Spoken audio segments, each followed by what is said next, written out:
Jordan Culbreath grew up like most average American children. He was raised in a quiet little suburb town of Falls Church, Virginia.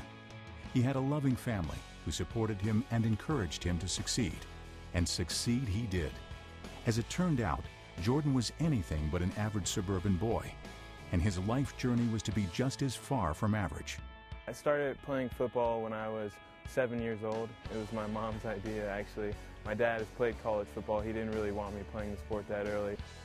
His dream was to carry the ball and be a running back, but he was always too heavy, so he only had to play lineman. He was a defensive lineman and an offensive lineman. Jordan continued to excel not only in sport, but also academically, and his dream of attending Princeton University came true in 2006. For any average teen, just attending an Ivy League school would be more than enough, but that wasn't the case for Jordan. His next goal was to become a member of the Tigers football team.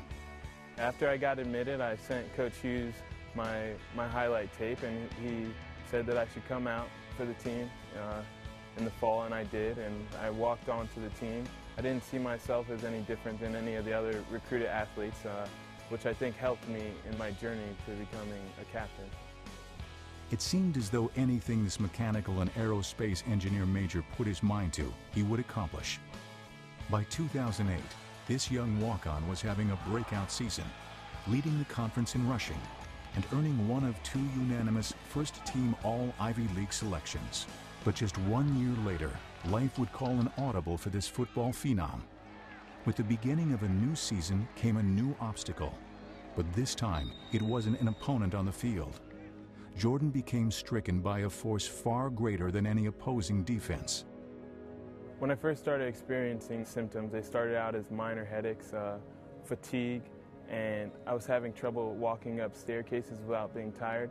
I would look around at my friends and see if they were getting tired doing the same activities I was doing. My headaches were getting worse. I was having headaches in class. I was waking up with headaches. I would have numbness in my fingers. I would have bruises that would bleed, and it was very difficult for me to grasp what was going on. I do remember Jordan saying some things about feeling fatigued and feeling tired, and I wasn't sure what was going on, but I just assumed that it was kind of just a football thing, you know what I mean, a sport thing where you do get tired, you do get a little fatigued. I've been mentally strong and I've been mentally tough, and I've pushed through headaches and I've pushed through fatigue. So when those were the symptoms, I was confused, and I tried to push those aside for as long as I could. And that's why I was really reluctant to come forth with those symptoms, because I attributed them to camp and to being a leader and the pressure of having a successful season. And so this self-proclaimed introvert did what he knew best, push through the pain. This was, however, no ordinary pain, and his decision to continue playing football ultimately could have cost him his life. The second game of the season against Lehigh, I sprained my ankle, which pulled me out of the game, which essentially saved my life, because I would have kept playing had I been able to.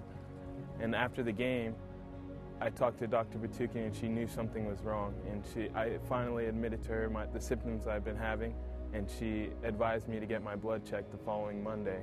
The labs came and they were all panic values. His platelet count, his blood count were all panic levels, all extremely low. It was then she told me I needed to go to Robert Wood Johnson Hospital to meet a specialist, and she suggested that I call a friend because she didn't want me to be alone for this. And that's when I realized that this was actually something serious. The diagnosis, a rare blood disease. So rare, in fact, that it only affects 3 out of every million people in the U.S. A disease that, if left untreated, could be fatal.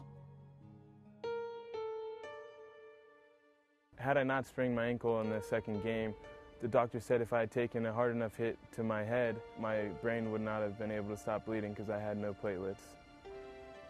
And the results would have been catastrophic. When he first went to the hospital, the first thing that they did was, repeat his blood work. They did a bone marrow biopsy, and when they did the bone marrow biopsy, they basically found that there were no cells in his bone marrow. So he was given a diagnosis of aplastic anemia. What ended up being actually the underlying disease for him is paroxysmal nocturnal hemoglobinuria, or PNH for short. And one of the ways that PNH can present is exactly how he did with aplastic anemia, where the the cells just drop, the blood counts just drop. My platelets were low enough to where if I got hit by something, I wouldn't be able to stop the bleeding.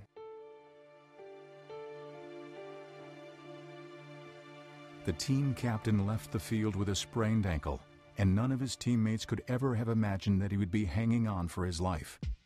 And the more time passed, the more concerned they grew.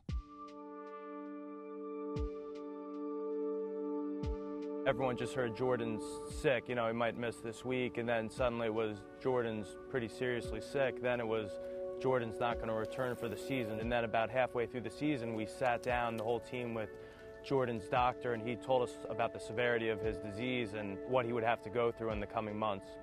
It was great to have the support of Princeton. Even other Ivy League teams were giving me their prayers and their support, which really was great. We were surrounded by wonderful people, and that's what helped us get through this. And he stayed positive, and he just wanted to defeat this disease and know that he could do it. I know it was difficult for my mom. Obviously, it was difficult for me as well to be so healthy at one point and then next second be laying in a hospital bed.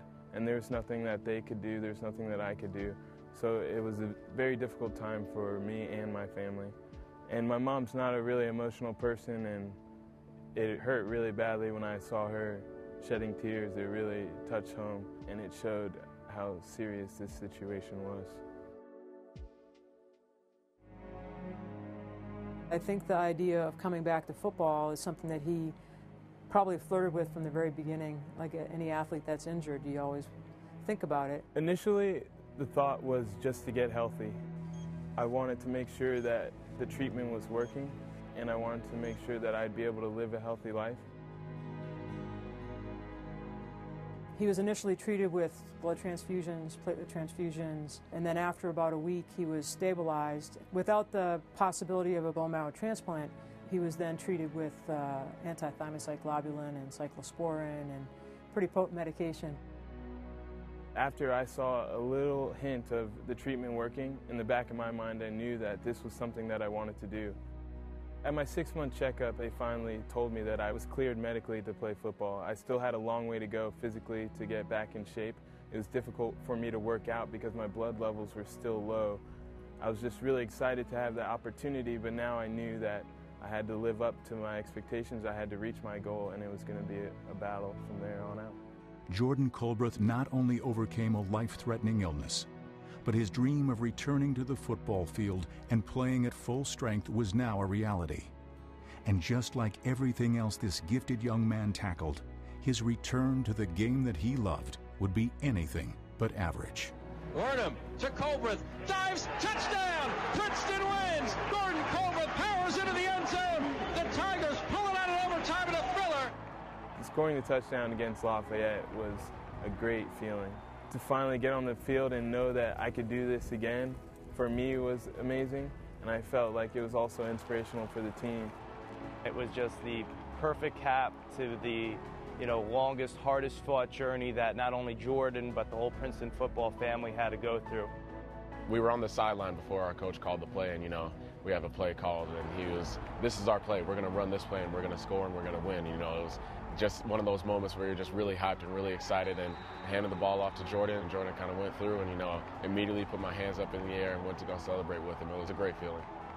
There's a lot of risk that he took by deciding to come back, in the sense that not risk from a medical standpoint, but risk from can I do it? Can I be the same athlete?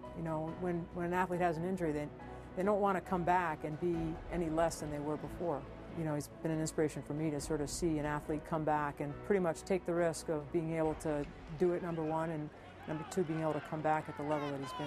Let's go, Tigers! His story is truly a movie script, but through it all, he's been the same person with a positive attitude. And regardless of what happens week to week, day to day, I'm a better person being around this young man. I would like people to know that they're capable of doing more than they think. People get better by stepping outside of their comfort zone, and I was pushed a little further out of my comfort zone than I would have liked, but it really has made me a better person. And I think people should know that when faced with hard times, they can get through it. They have the support of other people. They can look within themselves to get through tough times, and they are definitely more capable of what they give themselves credit for.